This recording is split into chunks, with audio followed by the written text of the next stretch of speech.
Dear brothers and sisters, I bid you all a hearty welcome to this annual general meeting of the New Apostolic Church Burial Fund that we administer, and that is not governed by the Bible, but it's governed by a set of rules that we are answerable to. So we're going to chat a little bit about the burial fund and trust that many of the questions that you have may be answered. I do want to say that the information that I share with you this evening is mostly known by many, but also unknown by many of our new members, and for their benefit we will go through it. And also it is good to be reminded of that which we know. You know, Paul already said, I tell you the same things, but for me it's not a burden, and for you it's safe, isn't it? Safe to know what our burial fund is all about. So let's go. I show you, here's the agenda, quite a lengthy one for an hour, but I trust that we will be able to get through it and to ensure that we leave here with some understanding. So I'm not reading, I hope you're reading the agenda, huh? Because I'm not going to read it for you. That we have so you see we've got 13 points to cover in an hour. That's about 4 minutes a point. So maybe here and there we can save some time and see how we go from here. All right, can I move on? Yeah, we've got the agenda. So I want to say the details of the presentation is limited due to time constraints, but this presentation, as well as any related content, that is the handbook, and maybe I show you now already, this is the handbook that you will find on the MIS, which is not the rules of the fund in its entirety, because that's a document that is long-winded and extremely thick and takes us, you know, if I battle with you to read the Bible, to read that set of rules is even worse. And you know, that was compiled by lawyers, which is even worse. But here is an extract, and this is all available, an extract of the rules of the fund, and that's available on the MIS. In fact, tomorrow morning, it will be available that you can go on there. This presentation that we're going to receive tonight will also be available. In fact, this meeting eventually will also be available on the MIS system, MIS, as well as all the forms that you need for completion. And at this point, you know, we used to have in the burial fund, we had a green form and a pink form, but we realized that we have to move away from colors because it doesn't work anymore. So we will speak about that. That's how you get there. Under the links tab, you will find MIS when you go onto our website. And on the home page, you will find the burial download. And that's where you go to while you are alive. Okay? It's best to know these things while you are alive, because what do they say? Dead men tell no tale. So we need to know this, and as agents and as rectors, important that we are aware of it, that we can share it with our congregants and our members. Okay, why do we have a burial fund? Why do we have a burial? You know, when death occurs in a family, it's a great shock, even if someone was ill. When death occurs, you become, if a close person dies, you almost become stupid. You don't know what to do because control is taken away from you. And we realize, as much as we have death with us since the beginning of life, we are unprepared for death. And we don't know how to deal with it. And that is why we have a burial fund, to make things somewhat easier, and that is our mission of the burial fund, to give everyone a dignified funeral at an affordable price. I remind you of our premium. Annual premium is 280 rands. Huh? Now that's affordable. I almost want to say a price like that is to die for.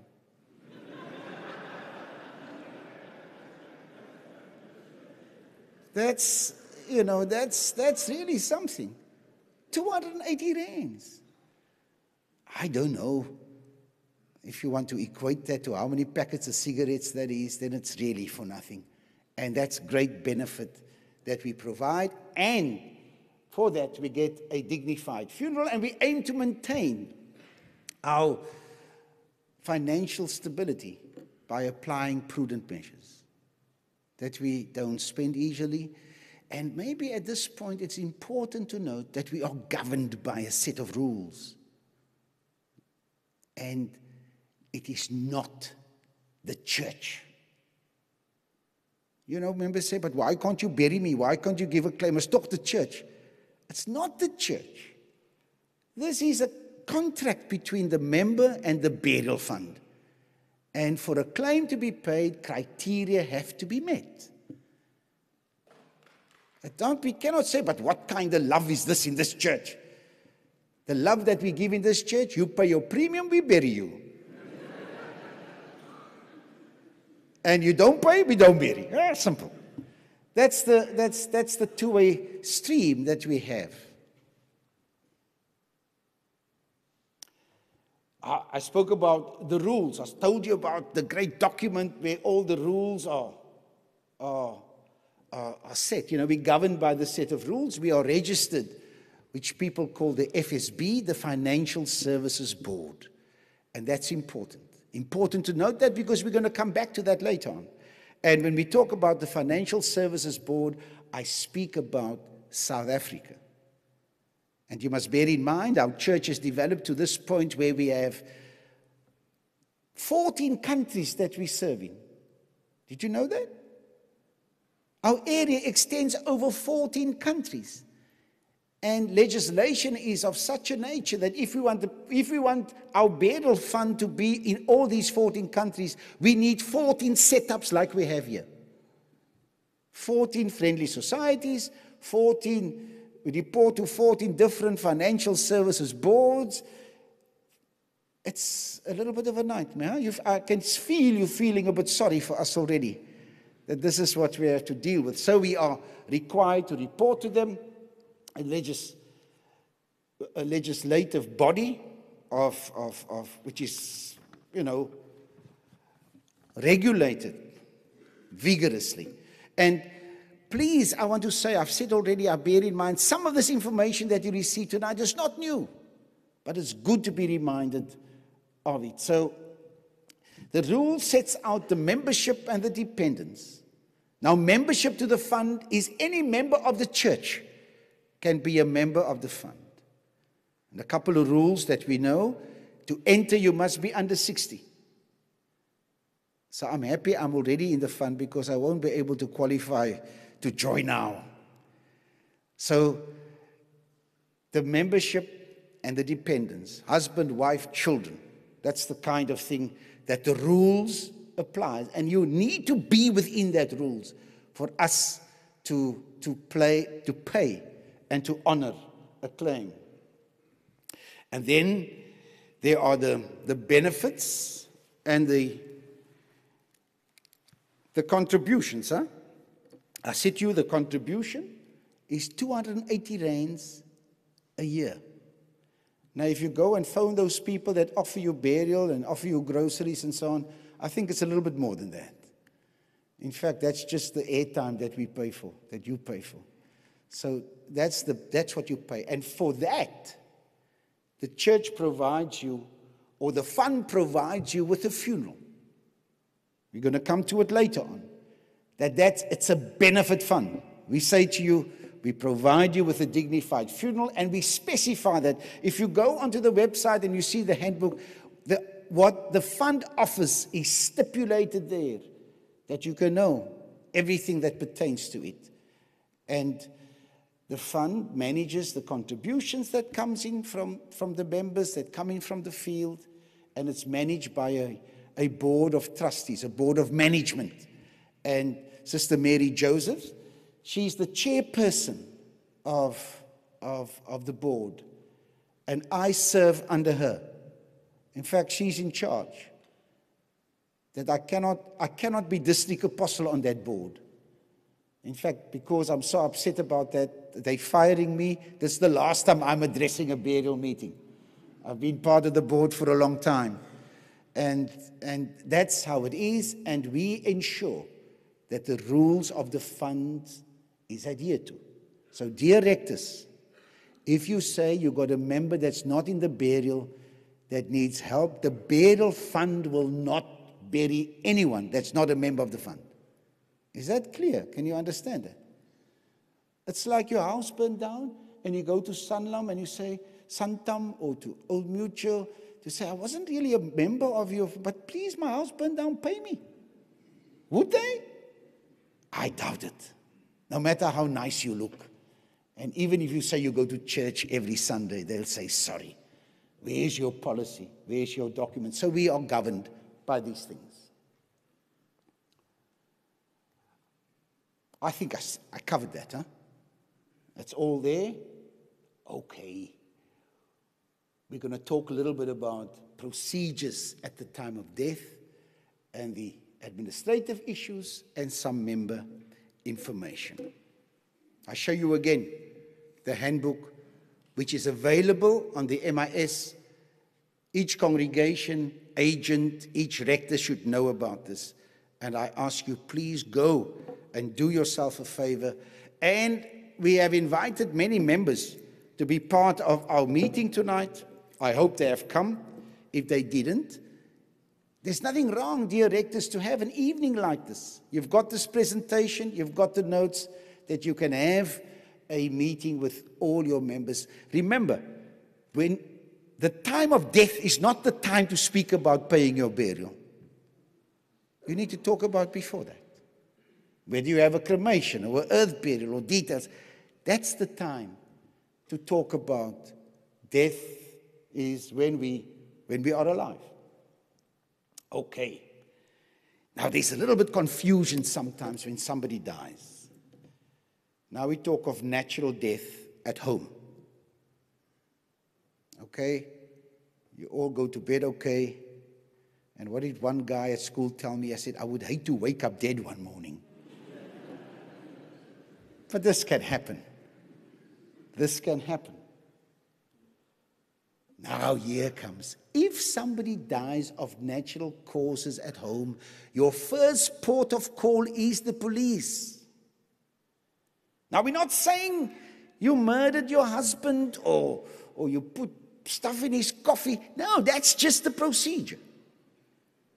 That you need to contact your nearest police station and inform them of the death. I want to repeat that. If death occurs at home, the police needs to be contacted. And this, kyk, as jy is kan nie. It happens. And we need to sort that out. And it's sometimes, if you can choose where to die, home is not the best place. It's complicated. So if you can choose where to die, say I want to die in Ward 3C. Much easier. Now when the police comes, after inspection of the circumstances, they will issue what we call a SAP 180. That's a form, a SAP 180. Okay, depending on which police station you go to, hopefully they got these forms in stock. Because, these things can also happen. So they have to do that, because without this form, no one can remove that body. Can I say that again? Without this form, no one, no undertaker can remove that body. And sometimes we get upset with the undertakers because they don't want to do it, but they can only do it if we have that document. Okay? Without it, the undertaker that removes a body without a document is doing it at his own risk and illegal. Because the police will make sure that maybe they must get the paramedics or whatever, that the guy must be certified or the woman must be certified dead before anything can happen. And the days where you put a mirror by the nose of the dead is finished.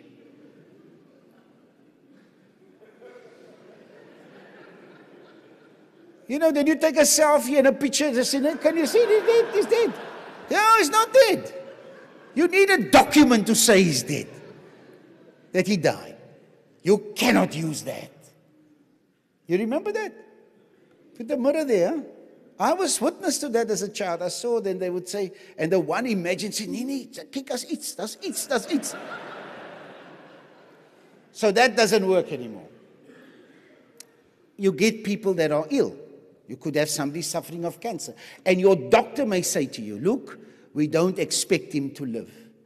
But if anything happens, phone me, I'll issue the document. He issues a B12, which also then gives the undertaker the right to remove the body. Okay, I hope that's clear. If it's not, we're going to invite any questions that you may have that we can put onto our website, the burial website, the frequently asked questions, and we will answer it again. But that's important. That's if death occurs at home. Death in hospital, that's easy. The undertaker will take care of everything because the doctors there will issue certification of the death. And that does not mean that there will be no post-mortem, because sometimes they may want to do a post-mortem. And that's not in our hands. Unless you particularly request a private post-mortem, you can, but the state will decide whether a post-mortem is needed or not. So that's not in our hands. And of course, death by unnatural causes, be it an accident, the police is needed to be called. If people die in an accident, the police is on the scene. And they will take care of what happens. You know, when we talk of unnatural causes, somebody is mauled to death by a dog. We had now a case in Cape Town. Fortunately, there was no death involved.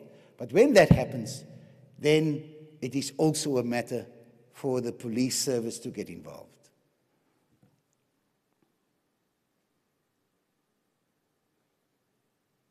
Okay, now we've done all that. Everything is sorted out. We got the form from the police, whatever it's called. Some people know the whole story. Now the body must be removed. The request for removal from home happens only when the family is ready. So if somebody dies, don't phone the undertaker to come. And when the undertaker comes, then he says, no, you can't take the body now because we're waiting for Uncle Joe. He's coming from Paul. He must still see the body. Or Uncle Charlie from West Bank or from Atlantis. And he could take 4 hours to come. So you phone when you're ready. You tell the undertaker, so-and-so has passed away. I'll phone you when we're ready for you to come to remove the body. That's important because it's a trying time. It's a time where people are sad. It's a time where emotions run high. And then we can get cross with the man because he said, no, I must take the body now. So when you're ready, then the undertaker gets phoned so that the body can be removed once the family is ready to do so. And you know, here we have people, we have two sets of people. Those who want to keep the body there as long as possible, and that's up to you. That's your choice. Anybody can choose what they want. And then you get the other hand. You know, the couple was married for 43 years. He just died. 3 o'clock in the morning, the undertaker must come now. Must come now. Shame, keep him a little longer. Keep him a little longer that he don't have to get rid of him that, because you're never going to see him again. You're never going to see him again. So please take care that we do the right thing. Huh? Once that happens, the rector and the priest must complete the funeral arrangement form, which in the old days we used to call the green form. But that funeral arrangement form must be done in consultation with the member. Now, that may not be 3 o'clock in the morning. The rector arranges, I'm coming tomorrow night, that we can arrange the funeral. And he fills in that form. In consultation with the members, with the children, they must decide when they're going to have the funeral. And I think that form also states a substitution of subscriber. When the main member dies, that then there must be a substitution of subscriber. But that is done calmly. All right, the next night you go and give them time to think about it, and then we fill out this form. And again, I want to say, what kind of funeral we must have should not be decided then. It should be decided now. And that's kind of good news, I think, or relevant for me today. I just updated my will. Not because I wanted to so much, but my wife is nagging me about my will and so on. But anyway, be that as it may. And there I was asked, and what are your desires for your funeral? I said, no, I want to be cremated. And they asked, what must I do with my ashes? I said, well, okay, that they can decide, whatever they want to do with it. I've got no preference. But it's decided now, while we are alive. And maybe just if I can get in a little bit of a side swinger, that you decide, do you want to donate organs? I said, well, I'll be impressed. If anybody wants mine, at this stage, I'll be impressed. But that's the time now to decide that. Now to decide that. Do you want to be kept alive artificially? But you decide it now. Don't leave that decision to your children and to your wife and to the family to fight about it. Decide about it now. And that's why these meetings are necessary, but death is not a comfortable topic to talk about, because we tend not to talk about it. So let's talk about it and make sure that we do. So by the time the rector comes, he knows already what the funeral, because he knows his members. And the members said, no, if I die, this is what I want to do. And the whole family must know that too. Then the member goes to the undertaker, takes along the funeral arrangement form with the ID or the birth certificate so that the death can be registered. All right, make an appointment. They go see the undertaker. You all with me? I trust you all with me at home too. That's what happens when death occurs. The rector now knows, and the advice is then given.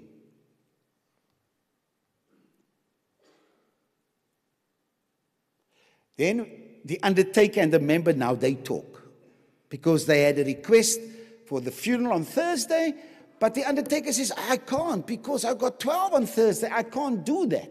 So with discussion, they come to an arrangement that works for all parties involved. The undertaker confirms the burial membership. They'll phone. Not just the membership, but is the policy paid up? That undertaker will phone our office. And we will say, yep, it is, and then an order is given.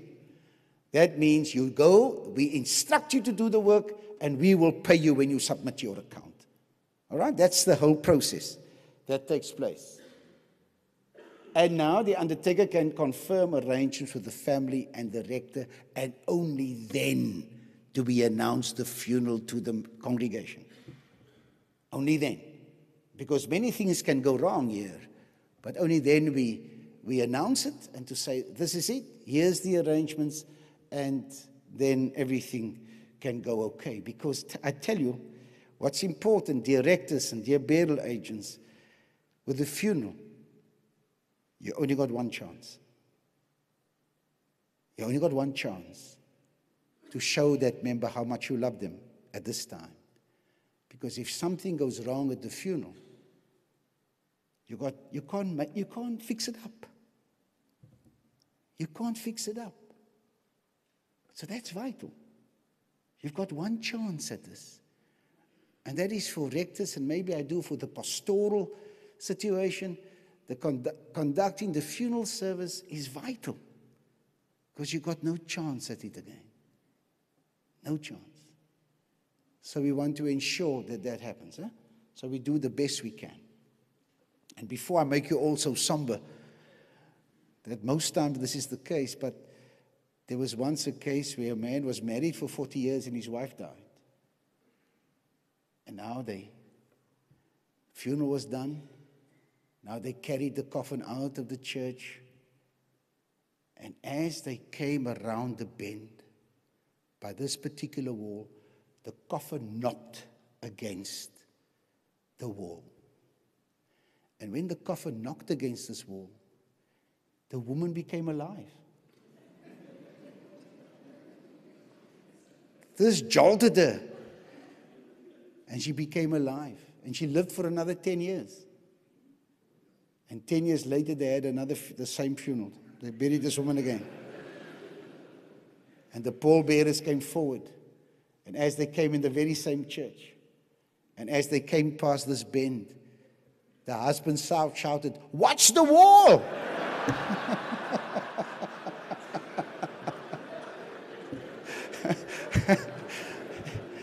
He said, "Watch the wall," because he kind of knew. I think he was kind of concerned about that.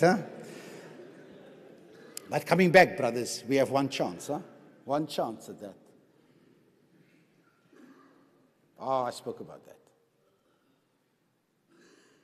Earth burial, date and time is determined on, often the local municipality decide they only have so many earth burials on a Saturday and so many on a Thursday. And if the 3 is full, they don't take you. So be careful that it's often you say the undertaker won't accommodate you, but he's dependent on the local authority to ensure that a grave is available. So that changes from time to time.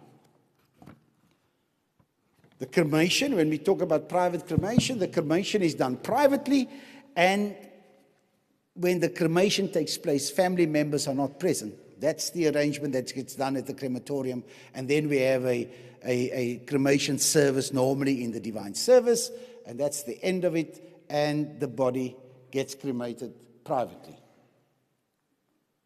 And then you arrange with the undertaker when to collect the ashes and the death certificate from the undertaker after the funeral. Because sometimes we get complaints from the undertakers. They showed us once when we went on the inspection, they show us rooms, stacked ashes that were not collected. And that's onus is on the member to go and do that, to collect the ashes and also the death certificate. Okay, so we've covered, not in all detail. As I say, you can go to the website, but the pertinent facts about when death occurs, I think we have covered that to give you some understanding. Now, mostly for the burial agents, and now we're talking of administrative issues. I told you, all the forms are available from the admin office or on the website. So it's available for all the documentation that you need. I think you know that, eh, brothers and sisters? Yeah. Agents need to use only official receipts. I was comforted to see a rector at the admin office today to collect receipt books. I said I will mention him tonight. No names mentioned, but he did come to collect, and I was happy. I said, I'm happy to see you come to collect the official receipt book that is made available. Members must receive an original receipt. Burial agents, you got no right to say, don't you trust me? You'll be offended when the member says, no, give my receipt. When you part with money, you get a receipt. That's vital. Because whenever there may be a query at the time of death and there is a mishap in the records, the receipt will prove that you are, in fact, a member of the fund and you did pay. You get a receipt, or if you pay online, you get proof of payment. And you don't part with with money unless you get a receipt. Okay, brothers and sisters? Remember I said the receipt is important.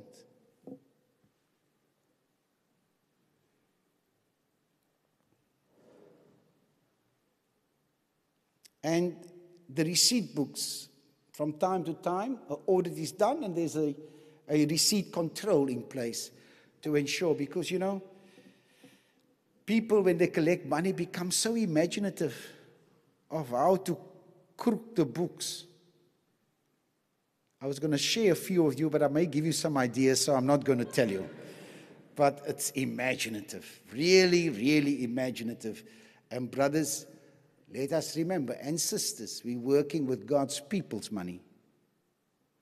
We're working, and what we're doing, as much as we heard in the prayer, it's a natural thing. It's also a service to God's people. And we do what we do because we love them. And then, collection lists are sent to the field annually during April. This must be completed by the cut-off date to the admin office. And you know when is the cut-off date? The 30th of June is the cut-off date for all premiums to be paid. The 30th of June. And brothers, rectors, please take special note that if a member who turns 60 does not pay his burial by the 30th of June, he cannot join the fund after that. As I say that again, a 60-year-old member, please ensure that their premium is paid by the 30th of June, because they cannot rejoin the fund after that. Because the fund takes members up to 60. And sometimes we have members who have been members for 40 years, and then come 60 and they haven't paid. Then it's not such a good thing. Huh? So please ensure. And the return of these documents, the cutoff is the 10th of July. The 10th of July, 2017, that all premiums should be submitted and the documentation submitted to the office. And as I say, this is more information for the burial agent. Huh? Statements will be provided to the congregation. These must be issued to members as proof of membership status. I've come to some sacristies and I see a whole stack of statements. These statements are the members, must be given to them. And that statement will say you're an active member or you lapsed.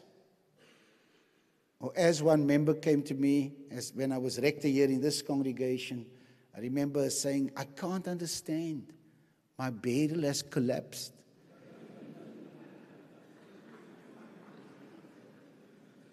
Okay, lapsed. I knew what she meant. But you know what happened? She paid, and I said, where's your receipt? It wasn't there. And we discovered some things that weren't right. Issue a receipt, and the member must get the statement provided. Each congregation then gets a subscriber list, which must be displayed on the notice board, and the congregation must be encouraged. Go and check. If your name is not there, you've got a problem. That's another check to ensure that the member who paid is in fact a member. So we need to ensure that that too takes place. That's very important, because that's a check that the member has to make sure that he is registered and his payment is recorded. Lapse notices will be sent to members who did not pay their premium before the 1st of July. Now,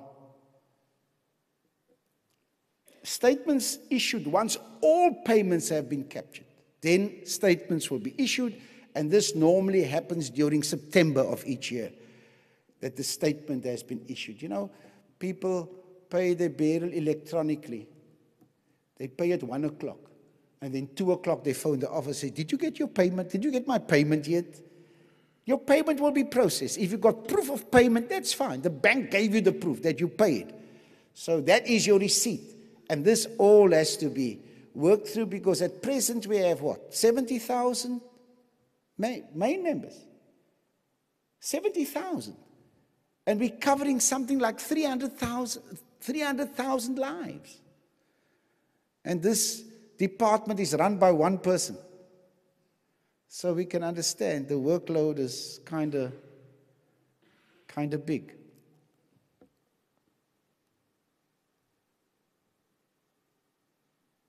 Okay. Please bear in mind that we have a benefit fund and not an endowment policy. You cannot take a loan on your burial. You cannot have a cash value. We say we give you a funeral. Again, it's made clear on the burial handbook, on the system.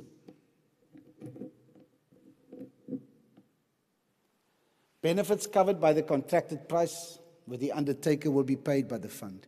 Anything additional, if you want a casket with a mirror and a glass top, you can have that. But the fund, that's extra. The fund will pay what the fund says it would pay. That we give a dignified coffin. Anything over and above that, that is for your own account. All right, you can have whatever you like.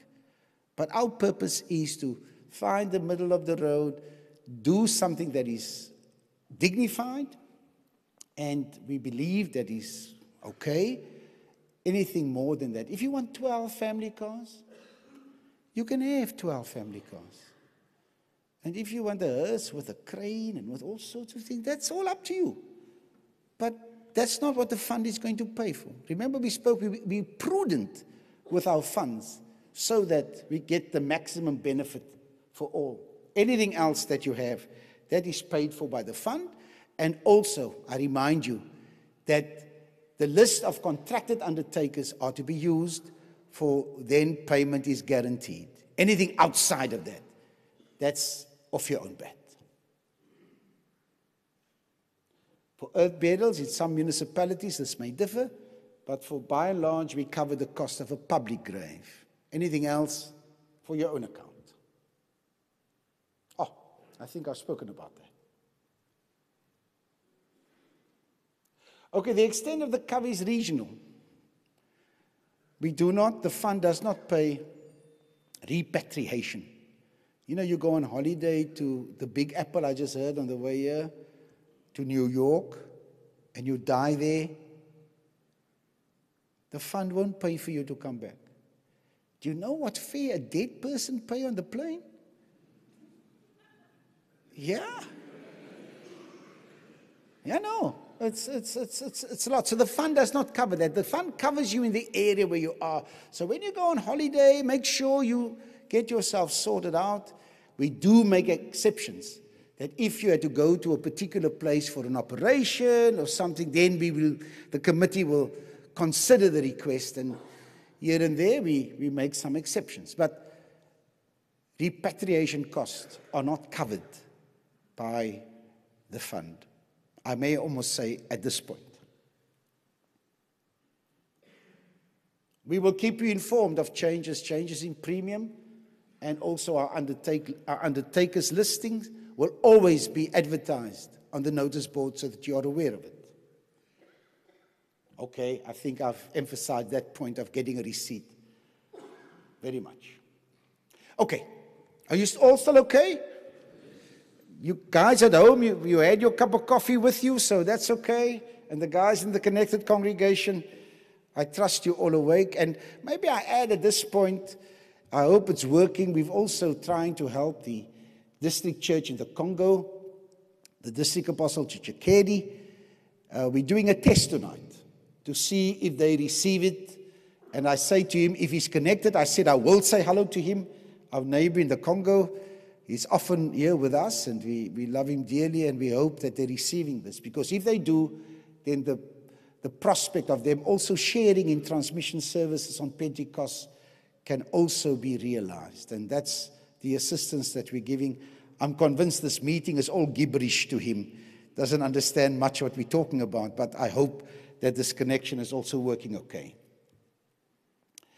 General matters, not just general things. Members becomes ill or passes away, then family requests to pay premium in order to get cover. You hear what I'm saying? The guy passed away yesterday and apply for burial today. Can that work? No, that's illegal. That's illegal. And there's a declaration of health. A declaration of health. If you need to be healthy to join the fund. If you're not, then please you need to state this. Remember, this is the situation. The fund will decide whether we grant the cover or not. But you cannot apply for a dead man. I think in insurance that could easily be a pre-existing condition. You know, that often they talk about pre-existing conditions. They'll cover you, but not for your pre-existing condition. Now, if the guy died yesterday and you want to put him into the burial today, his pre-existing condition is death. So you cannot cover a man with that kind of pre-existing condition. So that's not on. And sometimes you want to take these chances, huh? And here's also that happens all the time. If a young girl becomes pregnant, she's covered on her parents' book until parents' policy until she's 21 or married. Now she's not married, so she'll be covered, but her unborn child is not covered because the grandchild cannot be covered under the grandparents' book policy. So we recommend that expectant mothers that are under the age of 21 who do not have their own cover, we recommend that they should take out their own policy. I hope that is clear. We have many requests like that. So please share that also with all. Of course, this don't happen in our church. Couples who become divorced. But in the unlikely event that it happens, I want to say that. In the unlikely event that a divorce happens, now there's no more a spouse relationship. A member and spouse relationship has now been severed. So I almost want to say in the divorce settlement must be, and the wife keeps the existing burial and the ex-husband will take out a new one. But there needs to be now, the one will not be covered.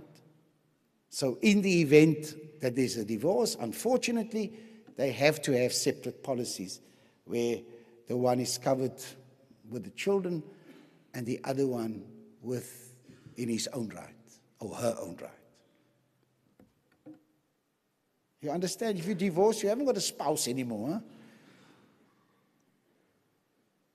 Huh? I think I've covered that too. Okay. I spoke a little bit, I think, in the beginning about the current legislation where here in South Africa, you know, we report to the Financial Services Board, and we were informed and given news that's not so great. Now, I don't want to alarm anybody. It's just a matter of transparency that I want to inform you of where we are at the moment. That a friendly society, as we are registered, has a maximum benefit to members. Now, we've been informed by the Financial Services Board that we're paying 150% of that maximum. Can you understand? That we gone beyond what the law stipulates. Now, we're not cutting back on benefits, not at all. But in consultation with the Financial Services Board, they said, okay, let's talk. I don't know how good I am at changing their laws, but we have to come up with a solution by the end of the year in negotiations with the Financial Services Board, and we will keep you informed. But for now and for next year, nothing changes. We will continue to pay the premium of whatever the funeral cost. We will continue to do so. I'm only sharing this with you for the sake of transparency, that you know that we're having discussions with the Financial Services Board to how to remedy the situation, and it looks good. We already in the process of coming up with a very good solution, but I cannot talk too much about it now. But once that is done, then you will be informed. At our next AGM, we'll inform you of where we are going. So maybe I just want to underline, the problem is we registered as a friendly society, and a friendly society has got a maximum benefit.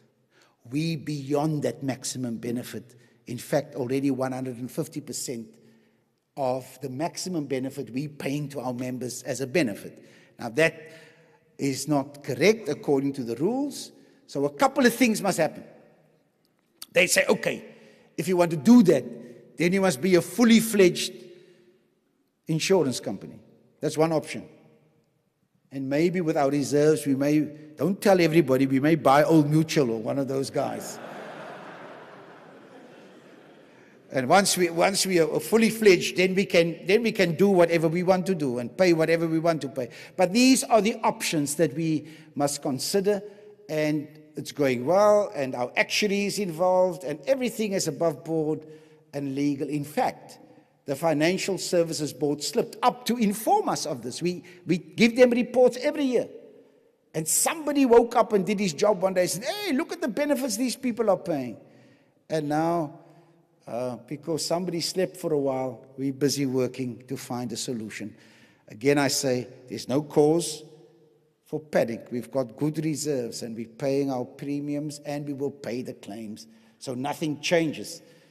Again, we believe in being transparent, and that's what we want to share with you. Okay. FSB is the Financial Services Board.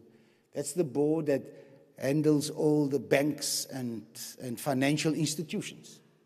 Okay? I don't want to say too much. The other aspect that is rearing its head more and more is that we find, I said to you, we're in 14 countries, and we're covering people in other countries. Now, that's also illegal.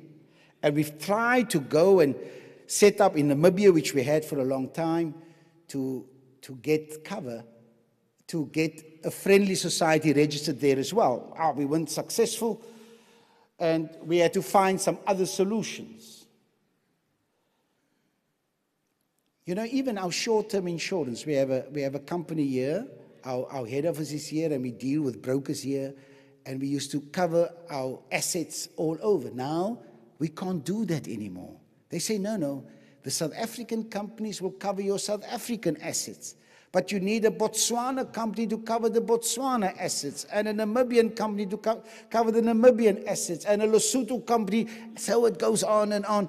So we're busy revamping and coming to a solution, and now with the situation in Namibia, where we were restricted, we are almost concluding in reinsuring our members and getting cover from a Namibian company that we don't have, that we can still provide our members with the benefit of a burial fund without us having to register a friendly society in Namibia, but getting a Namibia insurer to underwrite our risk. All right? And that's the route we're going to go in all our areas, so that none of our members come short of the benefit, but that we are able to provide it, as you hear now, by means that we've investigated and hopefully will be successful. So for the moment in Namibia, nothing changes. You still pay your premium, we still pay the claim, nothing changes. Everything is exactly the same, but behind the scenes, this is how we will fix it up. And when we go that route, dear brothers, dear sisters, dear rectors, I say to you now, we must become a little bit more particular. That we, in the old days, we accept the signature of the rector that the man died. We need a death certificate now. Because when we deal with outside companies, we have to present a claim for them, and you can only get a claim with a death certificate.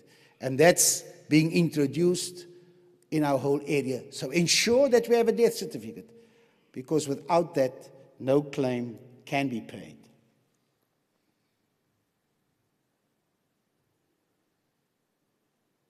I think I covered that in all the other countries. Huh?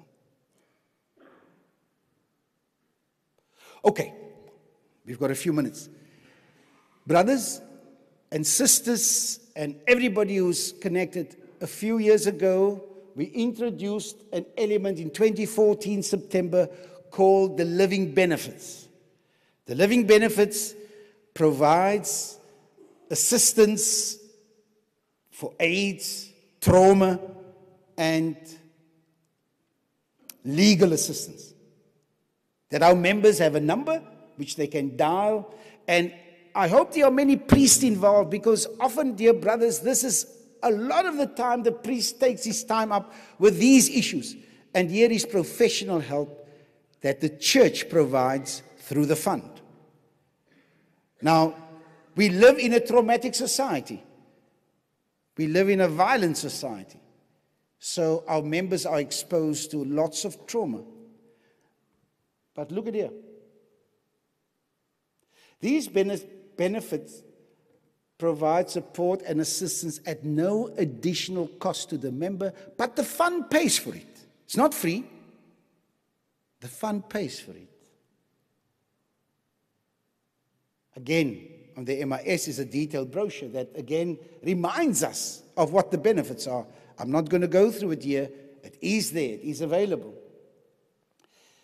Now let's look at the utilization statistics since September 2014 to the 31st of May 2017. More than 3 years. HIV cases treated, only 4. Out of 70,000, out of 300,000 lives. Legal assist, 2,260. 68 per month. Out of 300,000 lives. Let me repeat.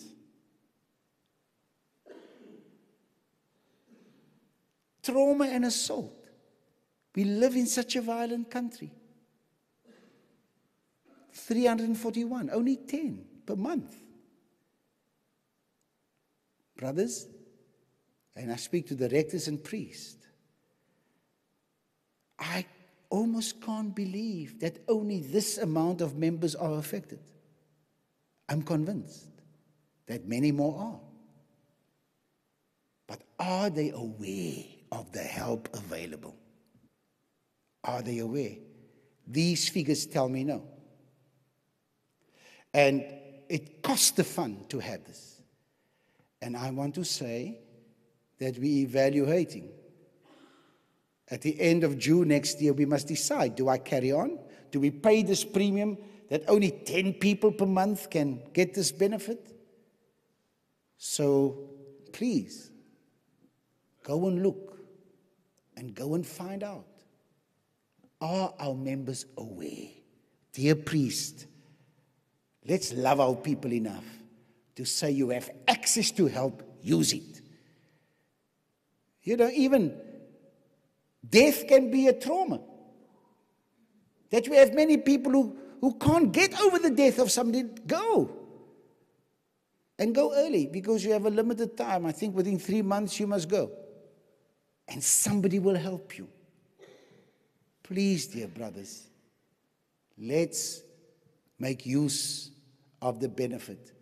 For anything that you pay for and you don't use, you're actually wasting your money. And I cannot stand by to see how we waste our. This was done because there was a great need. When we spoke to priests, they said, this is what our people are going through. Now there is help. Please, brothers and sisters, let's use the help. These figures will be available. Have a look at it again, and you will see. Again, legal assistance, World Small Claims Court contracts. I hear every time of somebody, the builder ran away with the money. I said, did you have a contract? No. You can. At no cost to you. You can. Our members, if you have a contract, if you have a house help that's helping you, you need a contract. Use it. And maybe rectors just find out again how many people have wills of our members.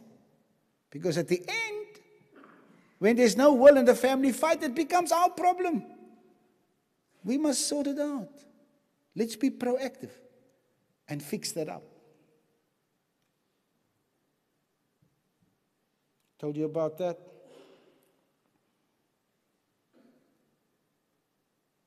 That's the hotline number. If I had time, I would phone it again. That should be on your phones. And when you visit the people, phone there and say, yeah. When the member tells you, stop and phone. Okay, if you haven't got airtime, you send a claim to me, I'll send you. I send you. But please do that. And again, not for burial queries. Hotline available 24 hours a day, 7 days a week, 365 days a year, and 366 in a leap year. It's available. Please, brothers, use it and teach our members to use it. Because if we don't, what do they say in rugby? Use it or lose it. And I wouldn't like our members to lose it. And of course, you must give your member number. Otherwise, you will not be assisted. So put that number on your fridge and on your calendar. I think we made provision for it so that you can get the calls. Huh? There you'll find the bank account of the burial fund. Again, don't write it down. Go on the MIS. It's there. And the member number, which is also your burial policy number. The burial contact person is Sister Lydia Tischendorf. Here she is. She's the person that you need to phone. Maybe they can put the camera on her. I don't know. That one. Yeah, that one. That sister that's smiling now. Yeah.